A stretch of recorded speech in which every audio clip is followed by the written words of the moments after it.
ദൈവസഭയോടുള്ള ബന്ധത്തിൽ ബൈബിളിൽ വേർപാട് എന്ന് പറയുന്നത് ദൈവത്തിനായി വേർതിരിക്കപ്പെട്ട വിശുദ്ധ ജീവിതമാണ്.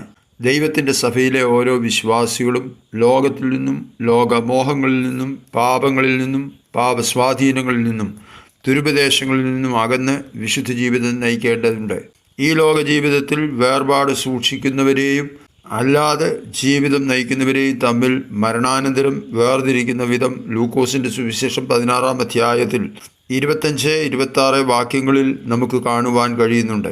അബ്രഹാം പിതാവ് ധനവാനോട് പറയുന്നത്, മകനെ, നിന്റെ ആയുസ്സിൽ നീ നന്മയും ലാസർ ഔവണ്ണം തിന്മയും പ്രാപിച്ചു എന്ന് ഓർക്ക. ഇപ്പോൾ അവൻ ഇവിടെ ആശ്വസിക്കുന്നു, നീയോ വേദന അനുഭവിക്കുന്നു. അത്രയുമല്ല, ഞങ്ങൾക്കും നിങ്ങൾക്കും നടുവേ വലിയൊരു പിളർപ്പ് ഉണ്ടാക്കിയിരിക്കുന്നു. ഇവിടെ നിന്ന് നിങ്ങളുടെ അടുക്കൽ കടന്നു വരുവാൻ ഇച്ഛിക്കുന്നവർക്ക് കഴിവില്ല, അവിടെ നിന്ന് ഞങ്ങളുടെ അടുക്കൽ കടന്നു വരുവാനും പാടില്ല. മലാഖിയുടെ പ്രവചന പുസ്തകത്തിൽ പറയുന്നത്, ഞാൻ ഉണ്ടാക്കുവാനുള്ള ദിവസത്തിൽ യഹോവ ഭക്തന്മാരെ ഒരു മനുഷ്യൻ തനിക്ക് ശുശ്രൂഷ ചെയ്യുന്ന മകനെ ആദരിക്കുന്നത് പോലെ ദൈവം ആദരിക്കും.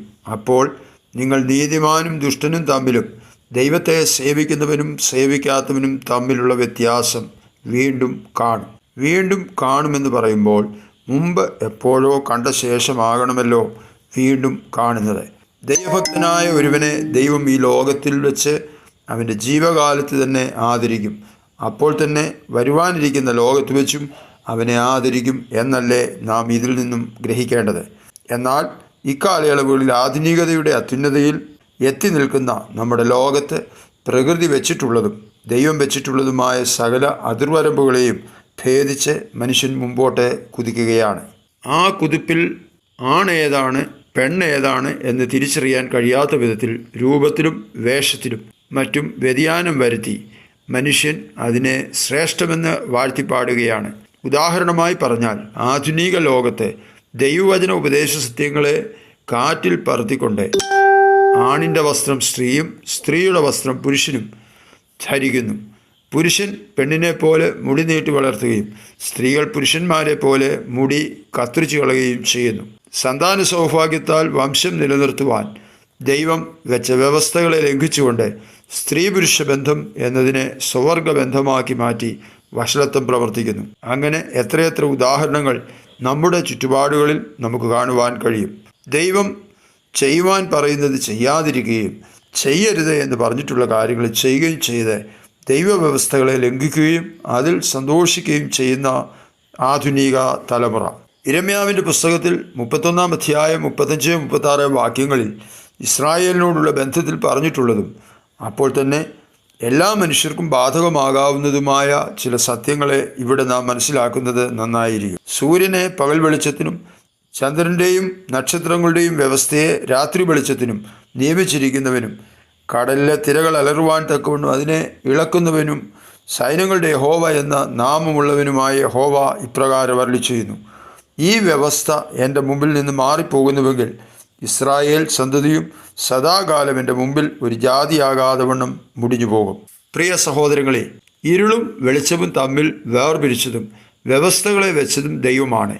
അന്ധകാരത്തിൽ നിന്നും വിളിച്ചു വേർതിരിച്ച് വെളിച്ചത്തിലേക്ക് കൊണ്ടുവരികയും നമ്മിൽ ദൈവം പ്രതീക്ഷിക്കുന്നതോ എന്തെന്നാൽ എഫേസ്യർ 5:6-10 വരെ വാക്യങ്ങളിൽ, വ്യർത്ഥവാക്യങ്ങളാൽ ആരും നിങ്ങളെ ചതിക്കരുത്, ഈ വക നിമിത്തമല്ലോ ദൈവകോപം അനുസരണ കെട്ടവരുടെ മേൽ വരുന്നു.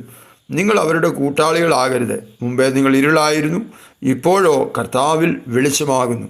കർത്താവിന് പ്രസാദമുള്ളത് എന്തെന്ന് പരിശോധിച്ചുകൊണ്ട് വെളിച്ചത്തിലുള്ളവരായി നടന്നുകൊള്ളുവിൻ.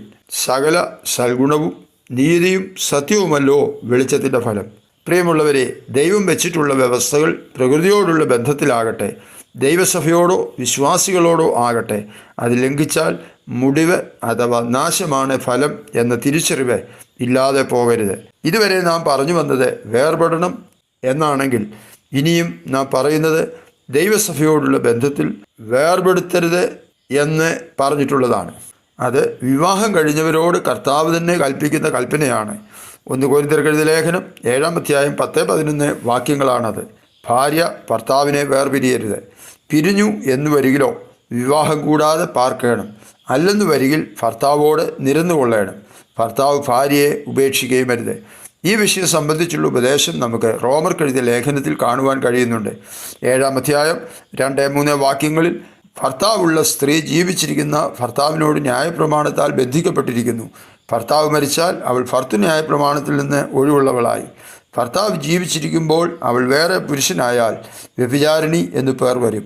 ഭർത്താവ് മരിച്ചുവെങ്കിലോ അവൾ വേറെ പുരുഷനായാൽ വ്യഭിചാരിണി എന്ന് വരാതെ വണ്ണം ന്യായപ്രമാണത്തിൽ നിന്ന് സ്വതന്ത്രയാകുന്നു. പരസംഗം ഹേതുവായിട്ടല്ലാതെ ഭാര്യയെ ഉപേക്ഷിക്കുന്നവനെല്ലാം അവളെ കൊണ്ട് വ്യഭിചാരം ചെയ്യിക്കുന്നു. ഉപേക്ഷിച്ചവളെ ആരെങ്കിലും വിവാഹം കഴിച്ചാൽ വ്യഭിചാരം ചെയ്യുന്നു എന്ന് മത്തായിയുടെ സുവിശേഷം 5-ാം അധ്യായം 27 മുതൽ 32 വരെയുള്ളതായ വാക്യങ്ങളിൽ നമുക്ക് കാണുവാനായിട്ട് കഴിയുന്നുണ്ട്. മർക്കോസിൻ്റെ സുവിശേഷം 10-ാം അധ്യായം 6 മുതൽ 9 വരെയുള്ളതായ വാക്യങ്ങളിൽ സൃഷ്ടിയുടെ ആരംഭത്തിൽ ദൈവം അവരെ ആണും പെണ്ണുമായി ഉണ്ടാക്കി. അതുകൊണ്ട് മനുഷ്യൻ അപ്പനെയും അമ്മയെയും വിട്ട് ഭാര്യയോട് പറ്റിച്ചേരും, ഇരുവരും ഒരു ദേഹമായി തീരും. അങ്ങനെ അവർ പിന്നെ രണ്ടല്ല, ഒരു ദേഹമത്രേ. ആകയാൽ ദൈവം യോജിപ്പിച്ചതിനെ മനുഷ്യൻ വേർപിരിക്കരുത്. ദൈവം യോജിപ്പിച്ചതിനെ മനുഷ്യൻ വേർപിരിക്കരുത്.